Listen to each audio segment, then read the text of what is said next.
Hey everyone. Here's a topic that a ton of members have been asking me for about 2 years, so this video is long overdue. People ask me when I come to class, my knuckles hurt, or are these gloves good enough? These don't feel comfortable. Are my gloves too big? What's the difference between a boxing glove and a fingerless glove? How long should I use my starter gloves? Why are they called starter gloves? So I've been giving people ideas for a long time, and I've realized it's probably time to give everyone a tutorial about what gloves are best for CKO and what the advantages and disadvantages are of certain gloves. So let me get started with the basics. Number one, there are gloves. More commonly, you'll see these Everlast gloves. In the fingerless version, it's a thin gel material. These really shouldn't be used on a heavy bag ever. There's no protection for your knuckles whatsoever, and a lot of people use them, unfortunately. We've been trying to get those people to change those gloves out for better gloves, and here's the reason why. When you don't have any proper padding, and you also have no wrist support, one of two things can happen. Number one, you won't hit hard because you're holding back, because your hand and your knuckle hurts. And what's that going to do? You're not going to get any stronger. So the bag's 100 pounds. You want to hit it as hard as you possibly can without hurting yourself. This will not do that. Number two, what could happen is the other way.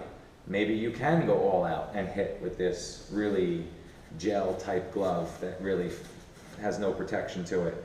You can hit your hardest. You're going to hurt your knuckles. They're going to hurt always, and you're not going to have a good time kickboxing. So that's number one. Everlast gloves, they're just one common company that makes these. These are great if you're doing mitt work with somebody, but for a heavy bag, not so much. Second glove up, CKO starter gloves. Closed glove, a lot of nice padding. You can probably learn to hit the bag as hard as you want to and get a nice solid strike. There's a little bit of a hardened bar in the middle. That's going to help you make a nice, tight, secure fist so you can always hit the bag and protect your wrist a little bit more. Not the best wrist support in the world. Beginners aren't going to be able to hit hard for quite a long time.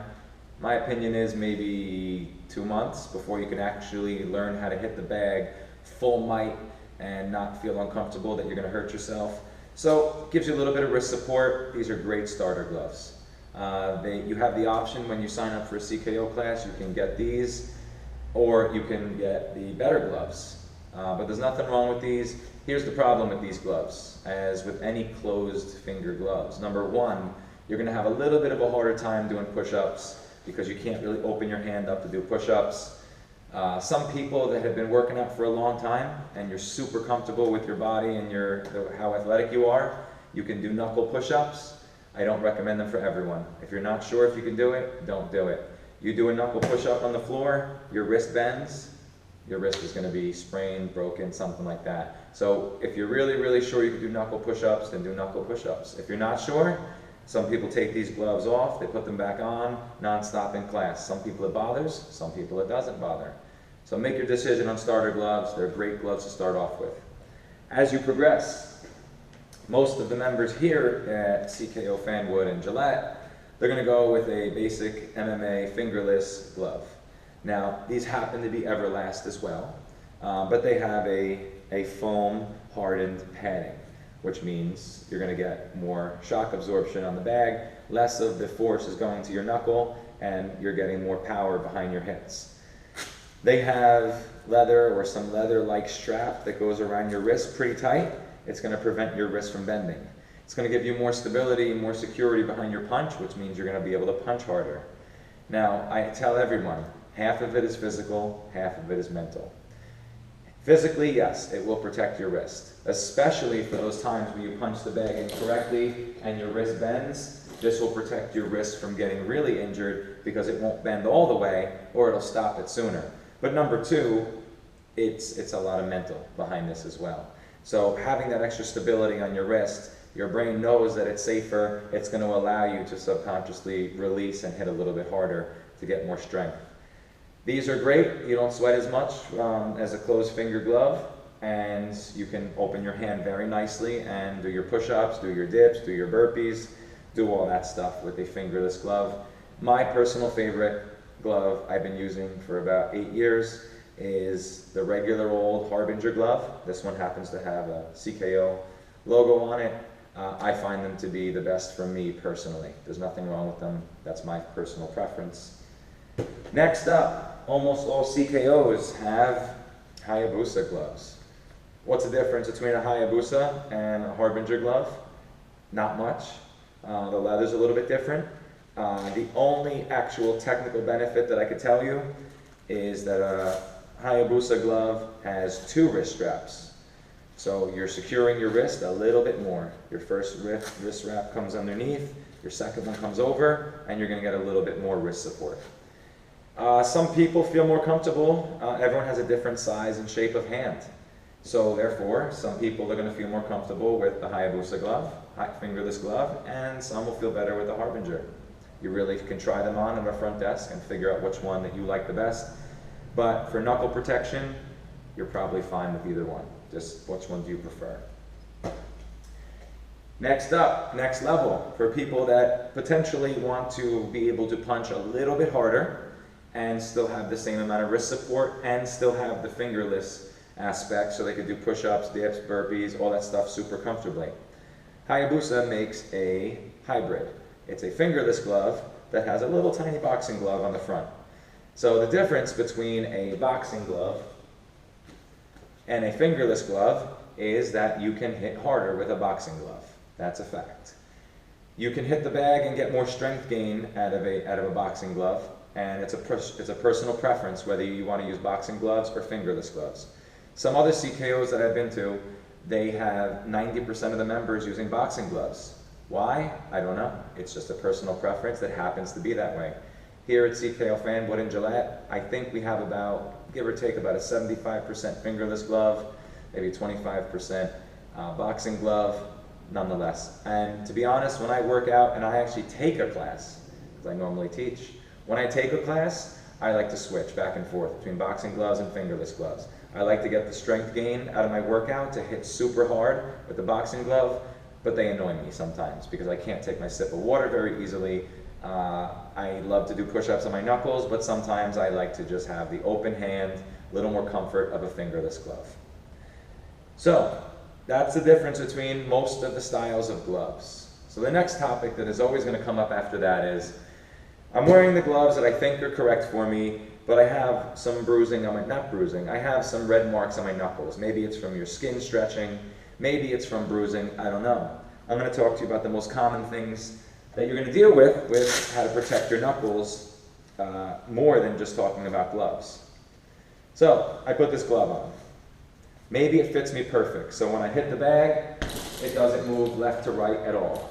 The bag might not, the glove might not fit me perfectly, and it might move slightly on my finger. Therefore, it's going to cause severe irritation. That little bit of back and forth on the knuckles can cause your knuckles to get really red and really raw, like raw skin. Some people will confuse raw skin with having bruised knuckles. They're two different things. You just have to figure out which one is bothering you. So what do you do in that case? The glove doesn't fit me right. I'm not a medium and I'm not a large. I'm somewhere in the middle. So what do I do? So one of my suggestions is to put on a pair of hand wraps or wrist wraps. So you wrap up your hand. It's going to give you a little more bulk underneath your glove, so that's going to fit more snug.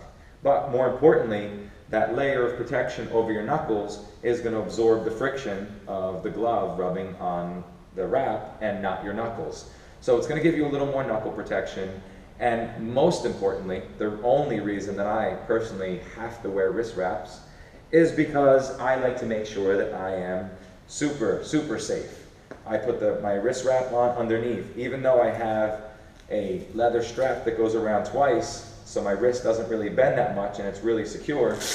I like to make sure I put my wrist wraps on and go really tight around my wrist so I have even better support on my wrist. So therefore I can punch as hard as I want and I feel secure about doing it, and it's very unlikely, but if I do throw a punch that's a little bit off like that, my wrist isn't going to bend all the way down and break my wrist. So wrist wraps, there's no downside to wearing wrist wraps, there's only benefits, there's only extra protection. People ask me, should I wear wrist wraps or should I not wear wrist wraps?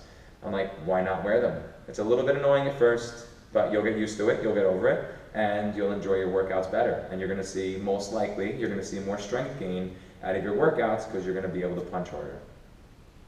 The last topic I want to cover for today is what happens when you have your wrist wraps on, you have your gloves on, and your knuckles still get raw. You still get little marks in between some of your knuckles, and you feel like you're out of options. You don't want to buy new gloves. So what do? So therefore, it is possible that your gloves and your wraps will keep moving on your hand and give you a lot of skin irritation. So therefore, what's the next thing to do? The next level is to tape your hand. And we need a very, very light layer of tape. So let me show you what that looks like. So with the tape, this is normal hockey tape, football tape, athletic tape, whatever you want to call it.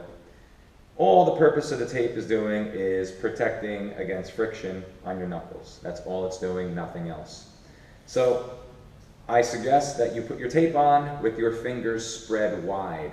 What you don't want to do is have your fingers together and put your tape on, because then you won't be able to open your hand, and you don't want to punch with constricted knuckles. You need your knuckles to expand naturally when you punch. So you put your tape on. No more tight than that. It's just there just for the sake of sticking to your knuckles. It's not there to be really tight.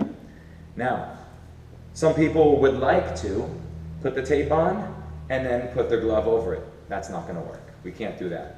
The glove is going to rub back and forth on the tape, and the tape it's already starting to come off. I just put the glove on for half a second.